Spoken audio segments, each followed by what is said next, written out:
I'm gonna have to make that. A full inch of progress was made in the past week. You could do whatever the heck you think you can in your knitting. Oh, I just wish I had a little bit more room in there. Please, blocking, help this. So it's a little darker than her.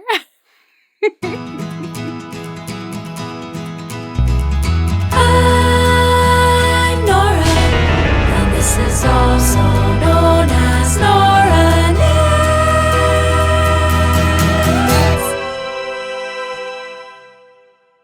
Hello there, I'm Nora, and you're watching, also known as Nora Knits. Thank you so much for joining me for another podcast episode. Today, we are going to be chatting about a few whips that are nearly done, a new swatch that I have created with anticipation for a new cast on, and touching on a little bit of the plans, because I think in the next week or so, we should be moving on to new projects, which is good, because the ones that we've had, they've been kicking around for a little while. So if you're new here, like I said, I'm Nora. I'm coming to you from a small farm in Connecticut, and I have been knitting for almost 2 years now. It's been a little over a year and a half. And I basically have a making philosophy, which is that the imperfections are what makes something so perfectly handmade. So if that feels like something that you can get on board with, then I definitely do invite you to come hang out with us more often. I post podcast videos just like this one every Saturday morning at 9:30 a.m. Eastern Time, and I'd love to see you here. So with all that out of the way, why don't we go ahead and dive on in? Now, go ahead and be disappointed, because I did not touch my sand cardigan this week. I know I didn't get to it, and I'm trying not to put too much pressure on myself about that project in the midst of a lot of other deadline knits that I have. So I am definitely going to come up with a plan to work on it, for measured bits of time, and have a system for that whip. But I really only can do that when I actually have even that extra knitting time. It's just we're in the middle of my busy work season. We've got a lot of family stuff going on right now. And then I do have a lot of deadline whips. So I'm trying not to put too much pressure on that project right now. So we're going to just breeze on past the sand cardigan today. And I will briefly just chat about my whip that has received the least amount of attention but has been on the needles the longest, other than the sand cardigan. And that is my Tulsa tank by Rebecca Clow. I am knitting the fingering weight version of the Tulsa tank. I've already knit the DK weight version. The pattern comes with both of the different gauges. And as it is a bottom up construction, there's also 3 different necklines that you could choose from. And I'm still undecided. Every day, I swear I flip back and forth between wanting it to be the vest version, which is sort of a crew neck, and the square neck version. I'm so undecided still. But this did just make a little bit of progress this week. I'm knitting mine out of Drops Fabelle in the red colorway. I'm also knitting this one on 2.5 millimeter needles, or a US 1.5, which is giving me a very tight gauge on this. And I liked that about it, because I wanted something that wasn't going to have too much stretch or too much give, so that the stitches wouldn't open up quite as much when this stretches over my body. My goal is for this to just be a sort of like layering piece, something that I could wear under cardigans and stuff, or just under other sweaters. And really, it's just something for me to have in my purse, because I'm not much of an accessory knitter. And so when all my other projects are just at an awkward place, or they're too cumbersome to take out and about, that's kind of what this purpose is. And because of that, I did actually get a couple. I'll grab the measuring tape. One moment. Let me measure for you exactly how much progress was made here. More than there's been in a while. An inch. A full inch of progress was made in the past week on this little Tulsa tank, and that is okay with me. I'm going to have to measure probably my Sailor Swift top that I made earlier this year to see how long the body is on that, because ideally this would be even longer than that body, which honestly probably means I'm only like halfway done with the body.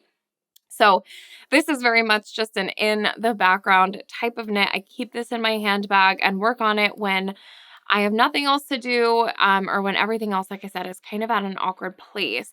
And that's exactly why it got worked on this week. This was my soccer watching knitting this week. So that's the Tulsa tank. Nothing else really to say about it, but made a little bit of progress.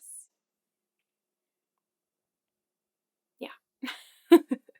The Tulsa tank has been on my needles for 83 days today. Moving on, why don't we talk about the last of my summer knits that's still lingering on the needles, and that is my Cordelia skirt. This is by Witchery Design. I'm knitting mine out of Drops Belle in the colorways Mint Cream as my main color and then black as my contrast color. And this is a midi length kind of column skirt. It's knit from the top down. It's a very, very simple construction where you're just increasing at the sides of the skirt around the waist and then knitting straight down once you finish those increases. And the only thing that kind of breaks this up from just being a stockinette in the round project is that on the contrast stripes, there is actually a little purl row that just gives a little bit more visual interest, a little bit more texture. So last week when we were talking about this project, I had tried it on for you and determined that I was pretty close to wanting to go back and knit the waistband of this skirt so that I could really give it a proper try on, probably even block it before settling on the length that we're at. And then the bottom edge gets some ribbing. So let me show you where we're at right now. Actually, right now there are 2 sets of needles attached to this because, let us see. Okay. This here is my Sable and Stone Progress Keeper from last week, where I was literally just at the very end of a main color row and I knit through a contrast color stripe and then I knit through one more main color stripe and decided it was a good time to go back and start the waistband. Now, I'm knitting this project in the size extra large. However, I did actually start this project and I kind of forgot about it once before knitting what you see here. So originally I had started with the waistband as the pattern recommends, and I was playing around a little bit with gauge. I'm knitting mine on 3.75 millimeter needles when it's recommended a 4 millimeter needle. I also am kind of aiming for a little bit more generosity and the positive ease than what the pattern would suggest. So the first time I went to knit this, I did a ton of different maths and things to determine which size was going to be the best for me. And I cast on the waistband and actually made it way too big.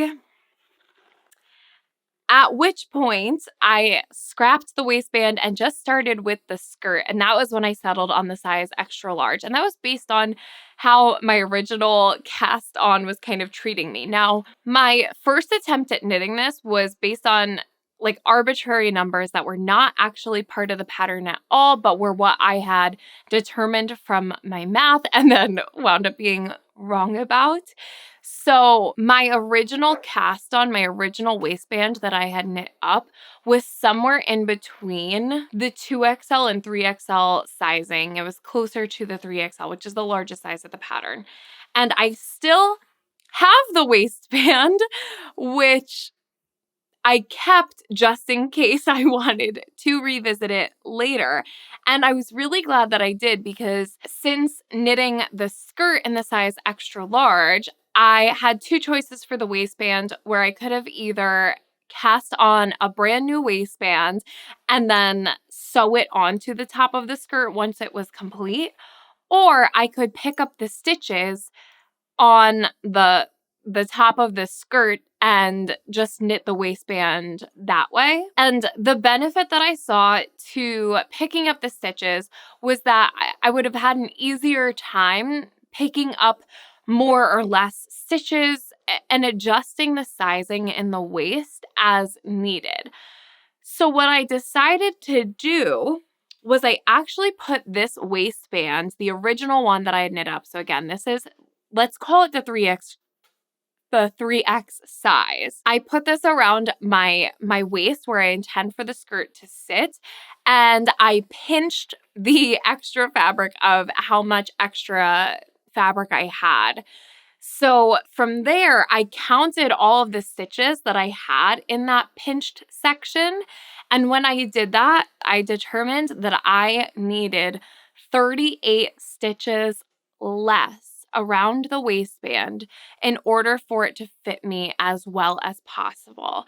It's also important to note that there will be elastic inside of the waistband, so the number didn't need to be perfectly accurate. It was more just me being able to see this actually on my body, kind of performing the way that it was supposed to. From there, of course, it's a knit, so it's going to have plenty of stretch. So if I got it a little too small, it would stretch out. If it was a little too big, the elastic waistband would help to hold it in. But once I figured that I needed 38 stitches less, I subtracted that from my original cast on number, which again was an arbitrary number. So I'll just tell you it was 230 stitches. Then I had my number of stitches for the waistband of 192 stitches. Now, that was less than the amount of stitches I knew I had around the waist on the skirt in the size extra large in the pattern. So then I subtracted 192 from the amount of stitches in the waist of this skirt in the size extra large. And that gave me my difference, which I was able to divide the amount of stitches around the waistband by, so that I could figure out my pickup rate. So I determined in the end that in order to achieve the amount of stitches that I wanted in the waistband, I would have to skip one stitch for every 16 or so picked up, I think was the final number.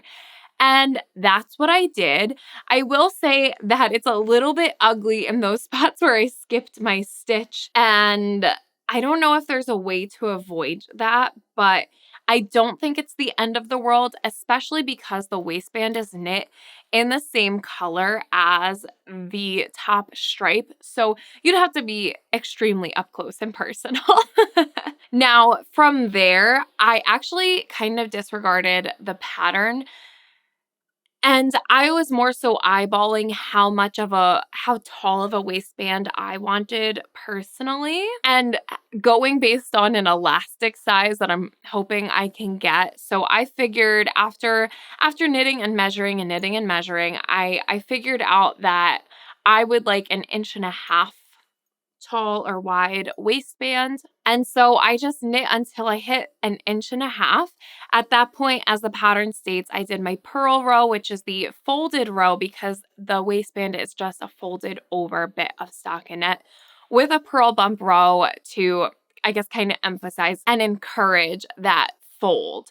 So at the point that we're at right now, I have knit just a row or two past my purl row, and I am working my way to match the other side. So then I can sew this down. Now, I also have a few options for how I want to do that. I think that the pattern says a 3-needle bind off, which I love a 3-needle bind off. However, I meant to put in a lifeline when I knit my first row around so that I would have a reference of where to pick up the stitches to sew the top edge down to, and I totally forgot to do that.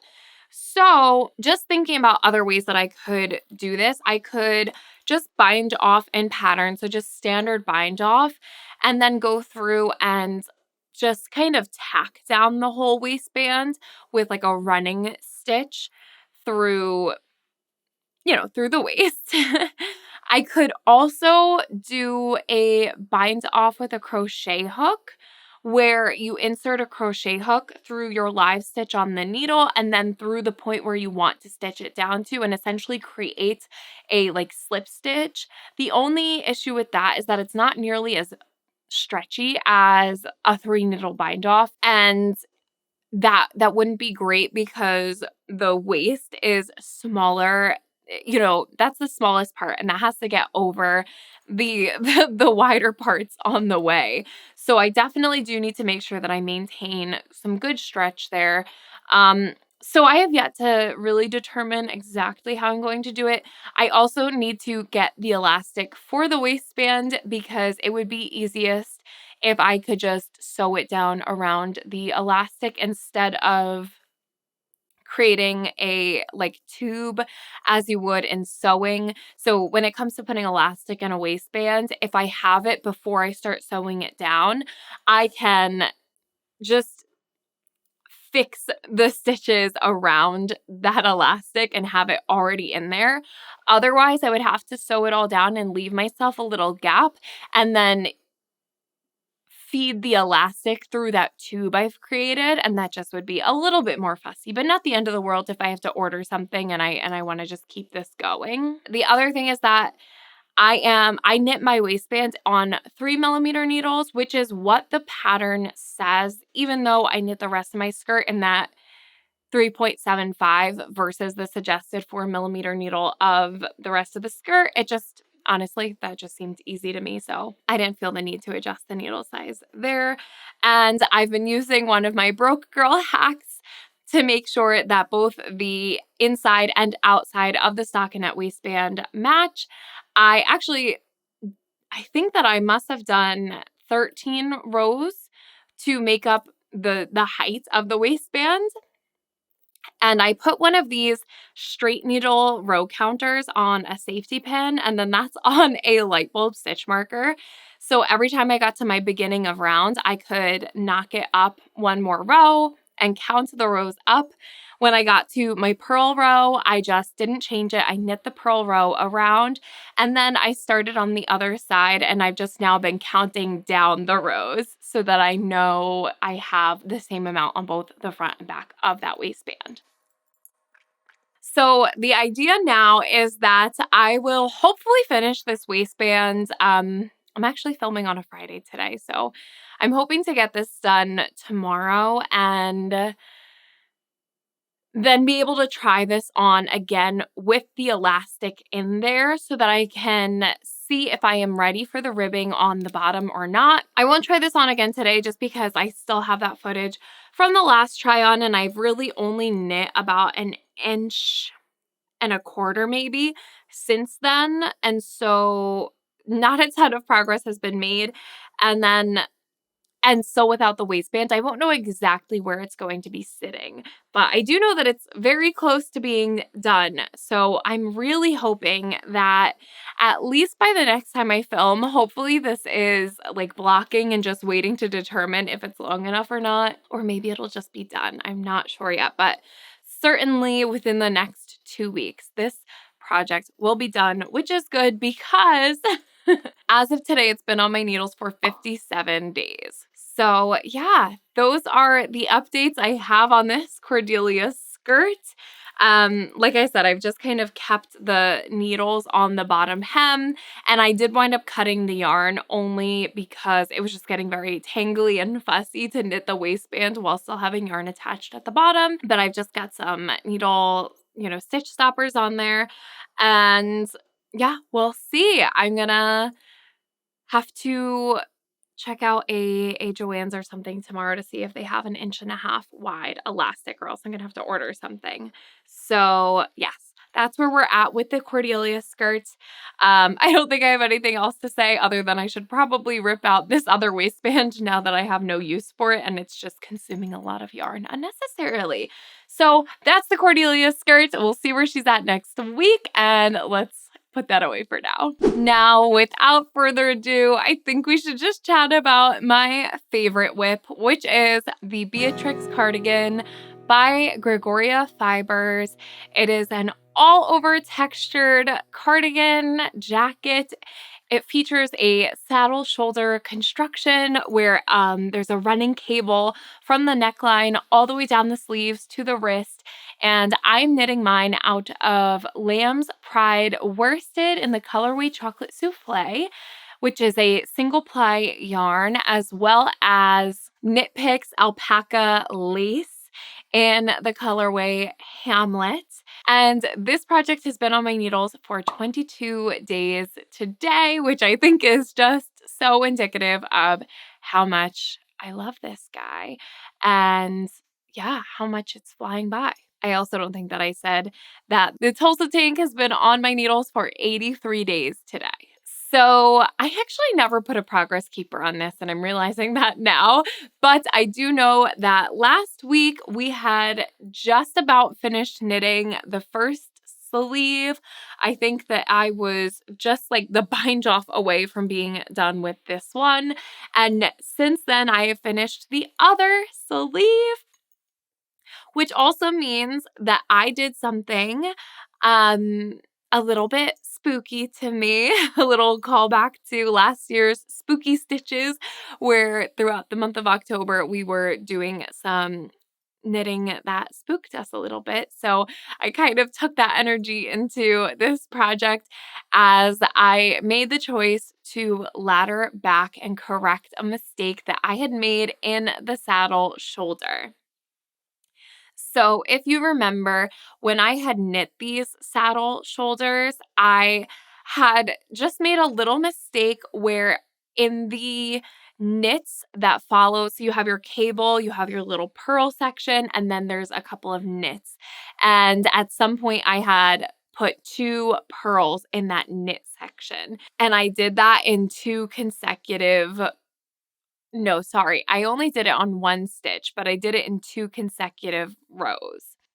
Maybe it was 2. No, I can't remember. But I was mentioning that it was probably something I should fix, but I wouldn't. And then I did have quite a few people saying, like, it's really easy, just go ahead and do that. And I definitely have gone back and laddered down like a few rows before to fix a knit stitch in regular just stockinette fabric. In the past, I feel like I've done it because I would have either like split the yarn, or if I had been working with 2 strands at one time, maybe I saw that I skipped one of the strands. So this was my first time doing that in texture, and that was why I was nervous, but also because I had made the error like way back here and was already all the way down here. So I had to ladder back super far. But what I had done was pick up my stitches for the sleeve. I slipped my saddle shoulder stitches back on the needle, and I finished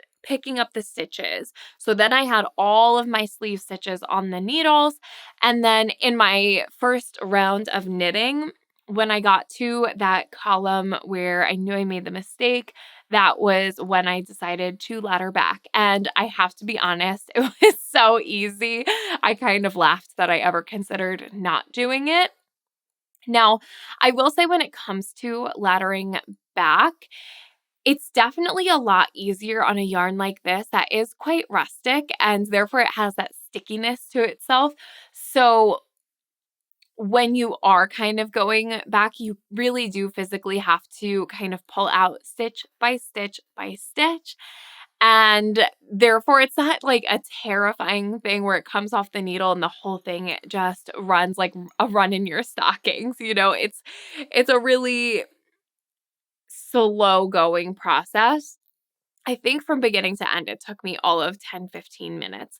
And it was worth it. I don't think it was necessary. I think I could have gotten away without having pulled the without having fixed the mistake, but I did also think, you know what, this is why I have this channel, because I want to make sure that I am proving to any, newer knitters out there, and really knitters of any experience level, that you could do whatever the heck you think you can in your knitting. Just because you're a beginner knitter does not mean that you can't go back and fix those mistakes if you want to.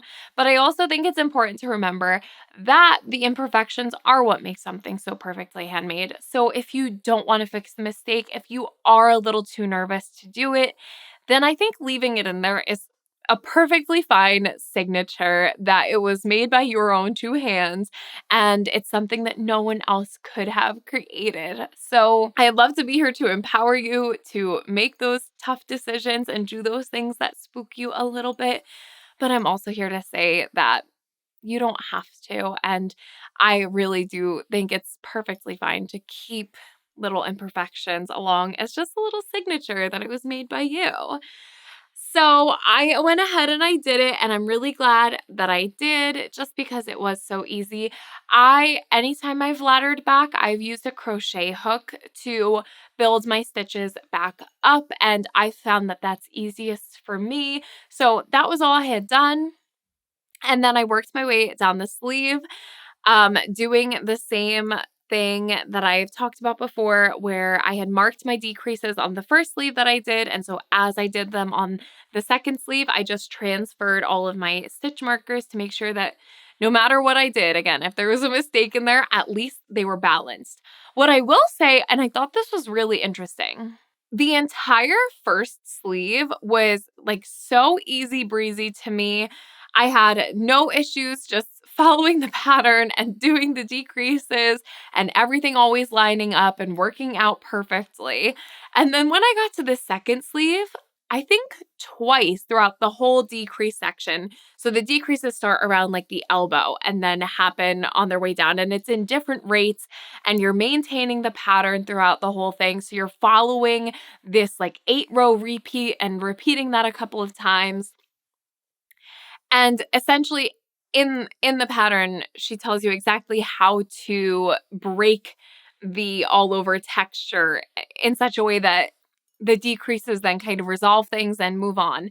And I don't know why. I must just not have been paying attention as much on the second sleeve, or maybe I got a little too confident because twice I got to the point where I was supposed to make a decrease. And there was an instance where after the decrease, you then had to like knit an extra stitch before you started back in the texture pattern.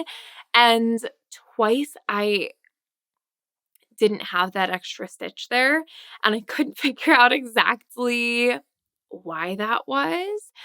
And so I definitely think that the decreases on this sleeve are going to just be a little bit uglier than those on this one, because both times that that had happened, it made more sense to me to just kind of correct that row rather than going back and trying to actually fix where the problem occurred, if that makes sense. So I kind of was just fudging things on a few different sections on this sleeve, and I think that's where the color of this yarn is going to be very forgiving for me, because you're not going to see just how kind of fussy it is there, but also it's under the sleeve and I don't care. I don't think that it's going to be quite that obvious, but I definitely do recognize that the decreases on this sleeve look really polished and tidy, and then on this sleeve it's like a little bit cockeyed, and it's okay with me.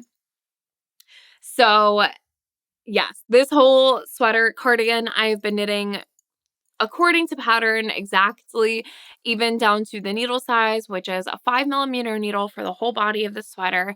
And then the cuffs I did on the 4mm needle, and I did an Italian sewn bind off on both of these cuffs. I was very happy when I tried this on last that they are the same length, so that's all working out. And I had been waiting to finish the hem on this cardigan until I did finish the sleeves, because the very final step is coming through and doing the button band as well as the collar.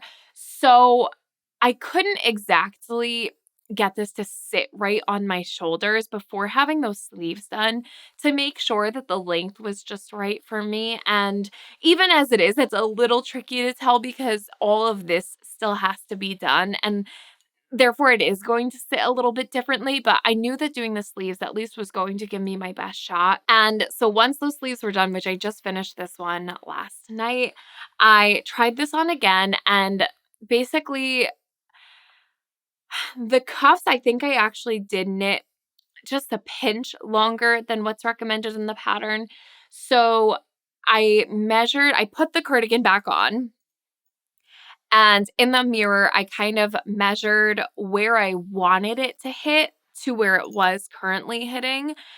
And I believe that what I got was about 2¼ inches. And it just so happened that that is exactly how long my cuffs are. So I decided at that point we were in a good spot to go ahead and knit the same amount of ribbing that I did in these cuffs, which I did 15 rows of ribbing in each of the cuffs. And then did 2 setup rows and then the sewn bind off. So I just started that. I've done now 2 rows of ribbing on this hem here. And so I have a total of 15 to do, then those 2 setup rows and then the bind off. And of course, this takes way longer than the cuffs did just because there's so many more stitches. But I'm really hoping to get that done by the end of tomorrow, by the end of this weekend. So I'm hoping that by finishing this ribbing by the end of this weekend, I will then have just enough time to knit up the button band and the collar and be able to wear this to Rhinebeck. And actually, if you haven't seen it yet, I did post my fall knitting plans earlier this week, and that was where I kind of talked about some of these deadlines that I've set, and this is one of them that I would love to be able to wear this to Rhinebeck. I think that that would be really fun, and I think that that's a pretty reasonable goal. I'm just under 2 weeks away from wanting this done, blocked, ready to go, and I think that that's feasible with where we're at right now, especially just with how much I've been loving working on it. So yeah, did I say what size I'm knitting this in? I'm knitting this in the size 5. As of today, like I said, it's been on the needles for 22 days. So we're just over 3 weeks now on this. And for an all over textured knit, I'm pretty pleased with that. The only thing that's giving me any pause about this pattern right now is that when I do put this on, and maybe I will just pop it on really quick. Yeah, let me show you my concern.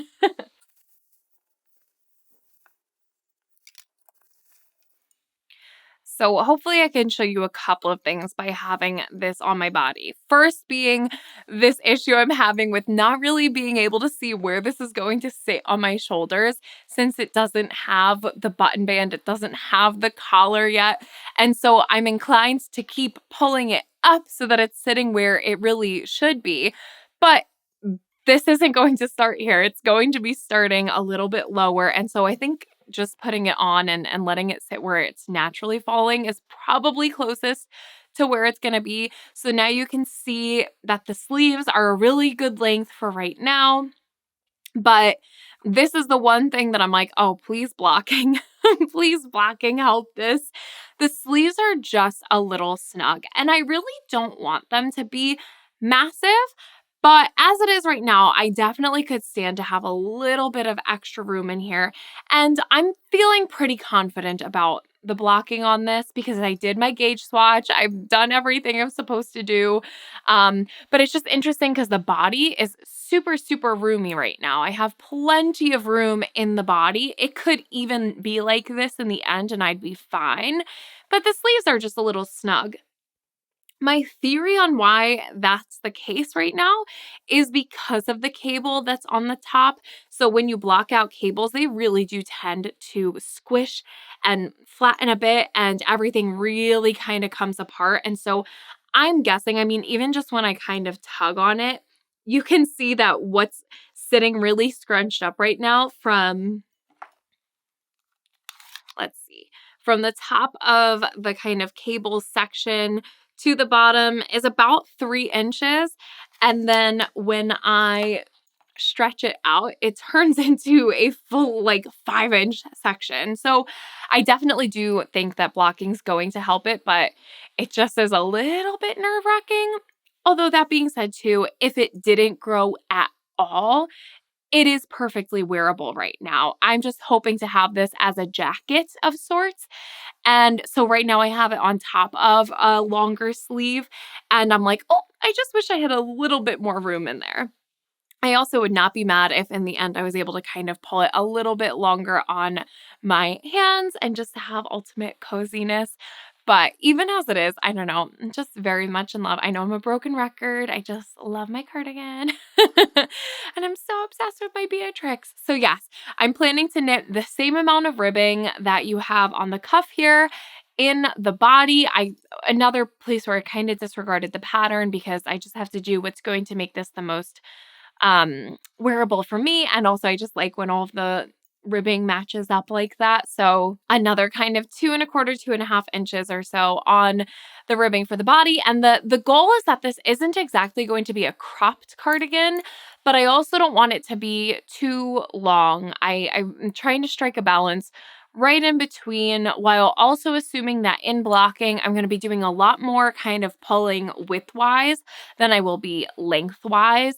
And so I'm trying not to go too short before blocking, because when you stretch in width, you lose a little bit of length. So yeah, um, that's where we're at right now. So yes, we will see. I am planning to film this today, edit this today, and I have to work this weekend, but I'm planning to probably bring this one in the car with me to knit up the ribbing when I have a little bit of time.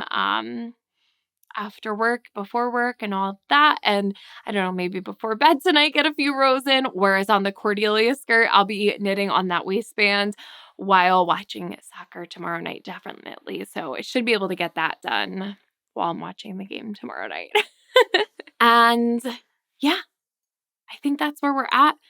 I'll have to make sure to remember to take out my stitch markers, but I really do love the shape of the sleeve. I think you could see it really naturally kind of contours according to the arm. And so yeah, again, up here, it's just like a little snug, not the end of the world. It's mostly just right like here. I don't know. We'll see. This will be a big blocking. This one will be really fun to see the before and after of the blocking. And yeah, I think I'm running out of things to say about it. I just love it so, so much. Mostly what I can say is that if you are considering at all knitting this, I would love to just urge you to please cast it on, because I think you'll love it. Also, every time I put this on and I'm sitting here in it, I don't want to take it off because it's so cozy and comfy and warm without being too warm. I just love it. So that's my Beatrix cardigan by Gregoria Fibers. Been on the needles for 22 days today. All right, and last but not least here, definitely a little bit of a shorter episode today. Although I feel like I knit so much over the past week, it's just that I knit that second sleeve.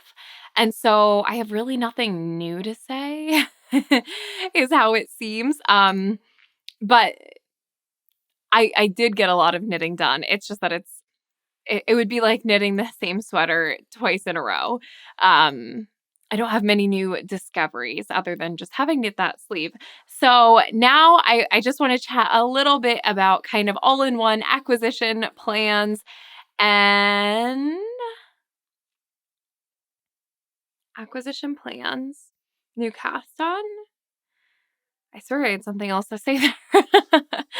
um, Again, if you had seen the fall knitting plans video, then you will already know that this is my next cast on, and I have done my gauge swatch for it. I have not yet blocked the gauge swatch, and so this looks like absolutely minuscule and a little bit pathetic right now. But here we have it. This is some boucle yarn that I purchased for this test knit that I'm doing for Emma Mayer of Emma's Knits. That's the same designer who designed my clematis vest, the one that has the diagonal button band. She posted this design. It's essentially like a crew neck sweatshirt, and the main body of it is knit in boucle yarn. And as soon as I saw it, I was like, I'm gonna have to make that. And then I noticed it said test knit, calling for test knitters. And so I applied for the test knit. I was very excited to be a part of it. And as a participant in the test knit, we were able to get the recommended yarn for 50% off. And I made a mistake and accidentally only purchased the actual body of the sweater yarn, which is the boucle, and forgot to order the yarn that's used for the collar and the cuffs and those things. So another thing I have to do this weekend is go pick up the rest of the yarn from this so that I could get started. But the acquisition that I have here, so it's Mohair by Canard, and this is a boucle mohair, so it's 78% mohair, 13% merino wool, and 9% nylon. And I picked it up in this color, which is called chestnut and is very close to the color of my sweet little OC pup. And I just loved the idea of looking like my little bear. And so that's exactly why I chose this. So I just knit up my swatch last night and I'm going to throw this in the tub. Actually, right now, I just wanted to wait to show you so we could get a little bit excited about this knit. It's going to be on 5mm needles, assuming that I hit gauge with that. And it's basically a raglan style kind of crew neck sweatshirt. I think for me, this is a little bit like elevated loungewear, something I could wear running to the grocery store, and just out and about and have something that looks a little more luxury. I just am very excited about it. So I'll have to go find some coordinating yarn to do the cuff and I keep saying the collar, the cuff, I mean. I have to find some coordinating yarn to do the collar and the cuffs and the waistbands and all of that. But I did purchase this and got this in since the last time I filmed and then just knit up the swatch last night. And I gotta tell you, I could not be more excited about it. I wonder if we could get OC to come down here so I could show you. It's a little bit darker than her fur, but it's close enough that we're gonna be matching. OC Bear, come here. OC Bear, come. What's this? OC Bear. She's been pretty camera shy lately, so we'll have to see another time. But yes, that is the plan for this. So the design is called, I have to figure out how to say this. I could look it up right now. I should turn the volume up. Okay. Artemisia. Oh, Artemisia. That is not at all how I was saying it. Okay, so Artemisia sweater by Emma Mare.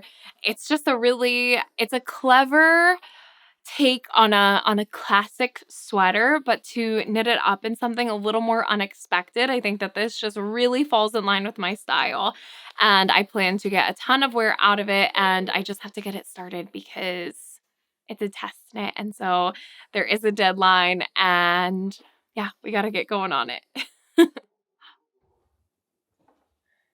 Come here, puppy. All right, let's show them. You want to show them how close it is?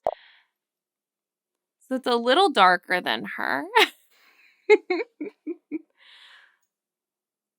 I think it's pretty close though. So maybe the contrasting cuff and collar, I should do maybe just a little bit lighter so that we can really be matching. What do you think about that? Is that okay with you? And then if there's any left over, we'll make her a sweater out of it. So yeah, that's definitely the next cast on. Ideally, it will be finish up the Cordelia skirt and cast this on immediately. If I don't cast this on even before that, but that's part of me just trying to get it done. So the Artemisia sweater will be swapped in for the Cordelia skirt. And then once the Beatrix is off the needles, I can start my other fall knits, which, like I said, I posted a whole video about earlier this week. So if you're eager to hear more about those, then I definitely recommend going and checking that out. This is so soft. I'm just going to be playing with it the whole time. I will say I did like the idea of this being my mindless knitting. And the thing with boucle is that even though this is a simple knit, it's a raglan style sweater, the boucle does require a little bit of extra attention. As it was, I cast on for the gauge swatch and I just was knitting back and forth. And at some point I was like, wow, I feel like I didn't have this many stitches on the needles. And then I counted the next row and I had added like 5 stitches because the little loops in the boucle, they tend to get stuck on your needle and then you wind up knitting them. So I'm trying to be aware of how I can avoid that and really try to catch the core of the yarn. If you've never worked with mohair, it's basically like a thread that then has this fluffy bit about it, this like curly mohair, it's like hair.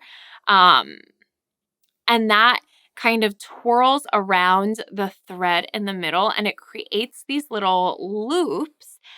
And so I'm trying to figure out a way that I can consistently knit this without looking and always catch that core, always catch that thread rather than catching a loop, and trying to identify the differences between knitting a loop and knitting the core of the yarn.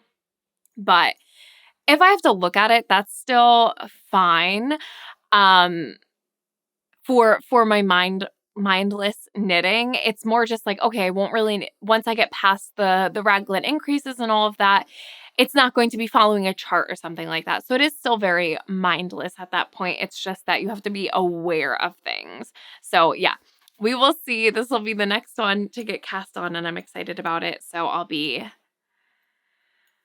blocking that right after this. And I think that with that, those are all of my whips. I don't know what happened to me. I feel like I was very prepared when I sat down, and then my mouth went dry as soon as I sat down here today. And then my brain fell apart and everything went out the window after that. So I hope that this was coherent in at least some way. And if nothing else, I hope that you enjoyed it. So I won't ramble on much longer. That's what I've got for you today. If you did enjoy this video, I would very much appreciate it if you would go ahead and give it a thumbs up. If you haven't already, I would love it if you would subscribe. And if you ring the bell, you'll be notified anytime I post a new video, like that fall knitting plans video that came out in the middle of the week this week. But you can always count on there being a podcast on Saturday mornings at 9:30 a.m. Eastern Time.